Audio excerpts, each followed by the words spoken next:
રહ્યા છો આપણું ગુજરાત. હવે જોઈએ અગત્યના સમાચાર. અમદાવાદમાં સતત બીજા વર્ષે નગરદેવી ભદ્રકાળી માતાજીની નગર યાત્રાનું આયોજન કરવામાં આવ્યું.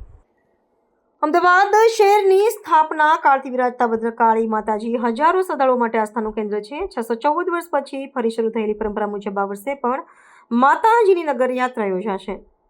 26 ફેબ્રુઆરીના રોજ ભદ્રના કિલ્લા સ્થિત ભદ્રકાળી માતાજીના મંદિરમાંથી વહેલી સવારે નગર યાત્રાનો પ્રારંભ થશે. નગરયાત્રા આશરે 6.25 કિલોમીટરના પરંપરાગત રૂટ પરથી પસાર થશે. જૂના શહેરના અનેક પ્રાચીન અને ઐતિહાસિક મંદિરો પાસેથી માતાજીની પાવન યાત્રા આગળ વધશે. યાત્રા દરમિયાન લક્ષ્મી માતાની છાપ, માણેકનાથજી મંદિર, રાયપુર પાસે મદન ગોપાલની હવેલી, એએમસી કચેરી સ્થિત મહાબળેશ્વર મંદિર, જગન્નાથજી મંદિર, રિવરફ્રન્ટ નજીક મહાલક્ષ્મી માતાજી મંદિર, ગણેશજી મંદિર અને બહુચર માતાજીના મંદિર પાસેથી નગર યાત્રા પસાર થશે. શણગારેલા ટેબલો, ભજન મંડળીઓ અને ઢોલ નગારાના તાલ સાથે સેંકડો શ્રદ્ધાળુઓ યાત્રામાં જોડાશે. ભદ્રકાળી માતાજીનું મંદિર ઐતિહાસિક તેમજ આધ્યાત્મિક રીતે અમદાવાદના શહેરીજનો માટે વિશેષ મહત્વ ધરાવે છે. ગત વર્ષથી શરૂ થયેલી નગરયાત્રાની પરંપરા આ વર્ષે પણ ભક્તિ, આસ્થા અને ઉત્સાહ સાથે ઉજવાશે.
तो व्हाट्सएप, ट्विटर, फेसबुक, इंस्टा जहाँ भी आपका अकाउंट है, इसे शेयर बटन के द्वारा वहाँ पर शेयर करें.